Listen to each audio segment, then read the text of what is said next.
Alright everyone, I want you to join me in welcoming Christian from Google Amp to the stage.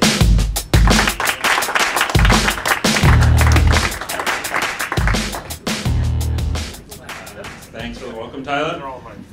When I saw that I was going to be to have the unfortunate position of being the last speaker between you and lunch, I asked Tyler if I could change that, and he said, better you than me. So my name is Christian Amadasun. I am a product specialist at Google, and I've been involved with the Accelerated Mobile Pages project for the past year. There are three key things that I hope that everyone takes with them by the end of this presentation, and the first one is that consumers love their mobile devices. Secondly is that consumers' expectations on the mobile web, are currently not being met. And this has caused some discrepancies between publisher expectations and also consumer expectations. And thirdly, that Google and the rest of the publishing ecosystem, including Ezoic, had to help you make that transition. So let's start with the consumer journey. So consumers really love their phones. How many in this room have a smartphone? No. Everyone. I can see a few in the audience are currently looking at their smartphones. One of the things that consumers do on their smartphones is consume content, and they're consuming that content on the web. And across the board, we're seeing that more and more visits to sites are coming from on mobile, from the mobile web. So this was a recent study for the top news sites in different markets, and it was pretty uniform across the board. There are a lot of visits to sites are now coming from mobile devices, and that trend is continuing to accelerate.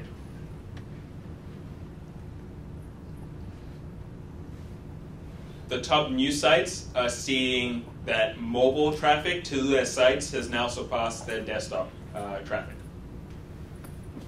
We're also seeing that on our own owned and operated properties like YouTube and Google Search. I'm sure that many of you are probably seeing the same thing, the same trends in your analytics as well.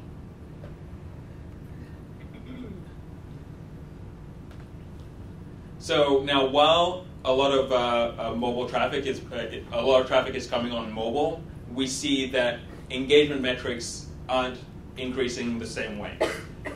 So even though 70% or 78% of the news sites were seeing more traffic on mobile, they weren't seeing the same amount of time being spent on mobile as they were on desktop. And so there is a different level of engagement that's there. And there are a couple of reasons for that. And I'm going to step you through some of these reasons. All right. So I'm going to start from my left, the right, and we're going to look at some of the expectations that consumers have when they're consuming content on mobile. So if you don't have a mobile optimized or friendly site, then forget it. You're going to lose a ton of your site visits. 1 out of 2 people expect a site to load in under 2 seconds. Now, you need to remember that some of these visitors are coming from the desktop world, and where on desktop, your computers have a lot more computing power, and so they're able to load these sites quickly. Your smartphones might not have as much computing power, or just their expectations from being on other platforms where they get content. It's always fast and snappy, and so they want that same experience on their sites. So let's contrast that to the average experience on the mobile web. So we're seeing that over 70% of pages take longer than 10 seconds to fully load. On a 3G connection, a lot of pages take 19 seconds to load. And the average payload to download a single page is like 1.5 megabytes. So we see that there is a bandwidth cost to consumers, and there's also a latency cost to them. And these are leading to them having very frustrated experiences on the mobile web. So pages load slow, they're not responsive, and they consume a lot of data. This is very important because consumers are savvy, and they're going to go where they're getting better experiences. So they're going to places that might have proprietary solutions that are closed, where you don't control your distribution strategy or your monetization strategy. It is also one of the reasons why we see a rise in some consumer behaviors that threaten the very ecosystem of publishing content and monetizing that content through advertising. Right.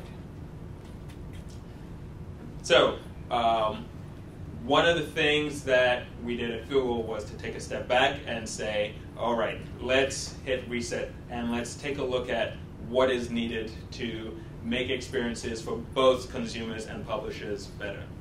And so we thought about it and we looked at 4 main principles. Content or pages need to load quickly. It needs to be easy to implement in that we want to use the same standards, HTML standards and JavaScript standards that many web developers are used to today.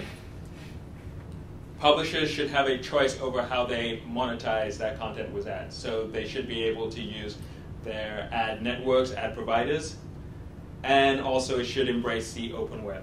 The open web is important because it is permissionless and frictionless. Anyone can find your site if they want to. Anyone can come to your site and choose to engage with your content, stay on your site, and do other things on the web. And with that, we decided to create the Accelerated Mobile Pages project, or AMP for short. And we looked at, we collaborated with the broad publishing ecosystem and looked at things like ads, analytics, content access, and also formats. So things like the menu bar that you have on your regular website, can you use that on an AMP page? Images, can you use that on an AMP page? Videos, and all these other things that you use on your website, on your regular website, we want people to be able to use on their AMP pages as well. All right, so how are we doing? So we launched AMP last year. We recently celebrated our 1-year anniversary.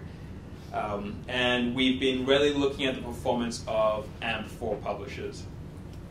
We know that AMP pages are on average 4 times faster than non-AMP pages, and also they consume 10 times less data. So far, so good. The next couple of slides, I'm going to walk through some of the aspects of speed for AMP and also monetization, analytics, and what you can do to start using AMP for your sites. All right. So when it comes to speed, a lot of publishers ask, well, if it's all about speed, then why can't I just do this myself? If we use this analogy of the race car, we love using this analogy, can see that the average site is somewhere in the middle of the pack when it comes to speed. Now, if you have the resources and a really good development team, sure, you can hand-tune your site for performance and get to the front of the pack. Are there, quick show of hands, any web developers in the room? Right. Are your managers also with you? A business manager? No. Oh, so you're the, you are both, all right. So you probably have this internal debate with yourself when it comes to making my site fast, and then, well, now I have to monetize that site, and to do so I need to put these tags onto my page. So what often happens is you fine-tune your site, and over time, it's like feature creep, and then you have to do another reevaluation to bring your site back to the performance that you intended for it. With AMP, you get a really fast site off the bat. And because this is something that is continuously being fine-tuned, every AMP page is fast off the bat.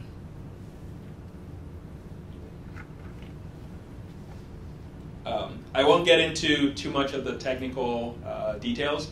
Essentially, how we get this speed is through things like the AMP HTML, which is a subset of HTML. Also, there is a single JavaScript library. So once a user has that library, they have it for every AMP page that they go to. So for context, when a user comes to your site, what happens is your browser has to download the JavaScript and the HTML to render the page. So every time they go to a site, they have to do this operation again. With AMP, they already have the JavaScript downloaded, and since it's always updated and up to date, pages load really quickly. AMP pages can also be cached. So for some consumers, if they're going through search and they search for certain content, that content can be cached, and because it's cached and close to the user, it's also delivered to the user really quickly. All right. So you might be wondering about what types of content is supported with AMP, and the answer is like all kinds of static content. From the how-to site, one of my favorite sites is WikiHow. I love talking to them. They're really close to our Mountain View office. Recipe sites, sports sites, even social sites like Reddit use AMP. So if you have a site that has static content or articles, you should consider implementing AMP.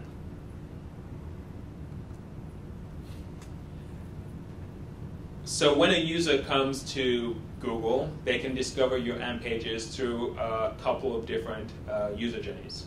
They can come through search, and if you have anything that's related to like fresh content or news that's happening today, they will show up in the AMP carousel. And that's on the top story carousel in search. If you have a recipe site or a movie site or some kind of site that gives like information about food or films or actors and so on, they can also show up in this rich card format. In the Google Weather and News app, also we have AMP documents which are discoverable in the carousel. And just recently we launched the AMP in blue links, which will show which content has an AMP article, and so when the user clicks on that from the search result, they will be directed to the AMP version of that page.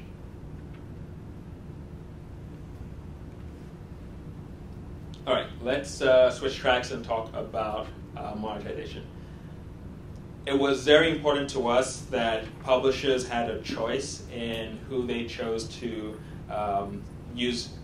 who they chose to implement monetization with. And so we reached out to a lot of people in ad tech, ad networks, and got them to work with us to implement AMP components.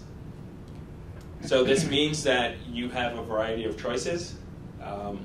Obviously, we would love for you to use Google AdSense or DoubleClick, but you can also use AdBlade, Taboola, Outbrain, Rubicon, and so on.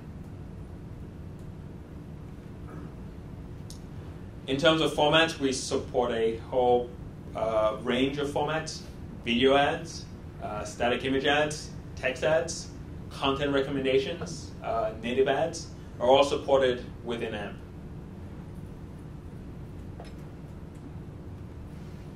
All right. When we look at monetization, and we're looking at monetization of Google Ads, that is Ad Exchange and AdSense, what we see is that 90% of the publishers are seeing higher CTRs on ads on their AMP pages. And 80% of those are seeing higher viewability of their ads on AMP pages. So we're off to a very promising start with monetization on AMP, and we're very happy with these results.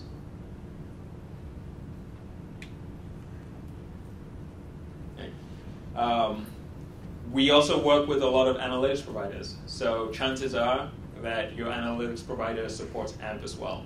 Anything from ComScore, Google Analytics, Quantcast, and Chartbeat, they all support AMP.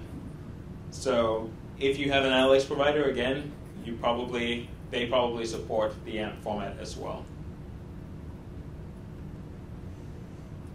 All right, so let's talk about what the publisher workflow is for AMP.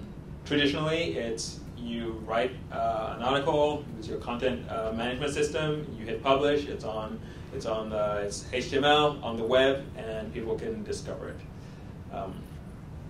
With AMP, your CMS provider might have a plugin which helps you convert the HTML into an AMP document, and then it's cached, and then any cache can be used to store the article, and then it's distributed to the consumer. So, for example, Pinterest distributes AMP articles. Twitter also distributes AMP articles as well. So that is if there is the AMP version of the page exists, and it's in the Twitter Live Moments stream, it will take the consumer to that AMP page.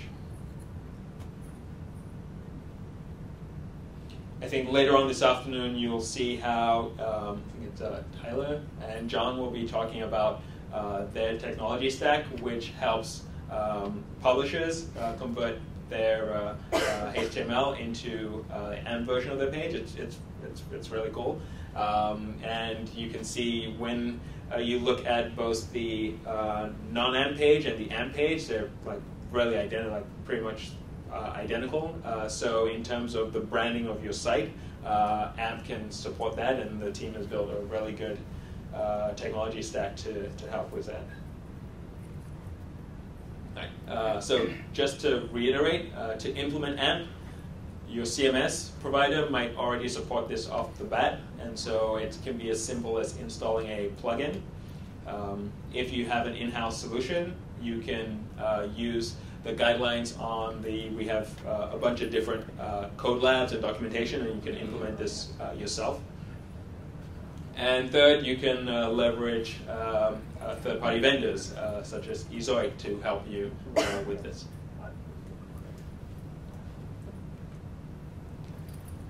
All right. To summarize, AMP is a open and vibrant ecosystem. We have support for many different publishing tools, also ad networks, analytics providers, and we support many different components. So if you do videos, then AMP format supports that and supports video ads and so on. Just a quick note, when we launched AMP sometime last year, we were really eagerly looking at the press cycle to see what the press was saying, and we were very happy with the stories around how AMP pages load really quickly, but we noticed a trend. Everyone kept referring to AMP as Google AMP, and that's both good, and it's also can be a little bit scary.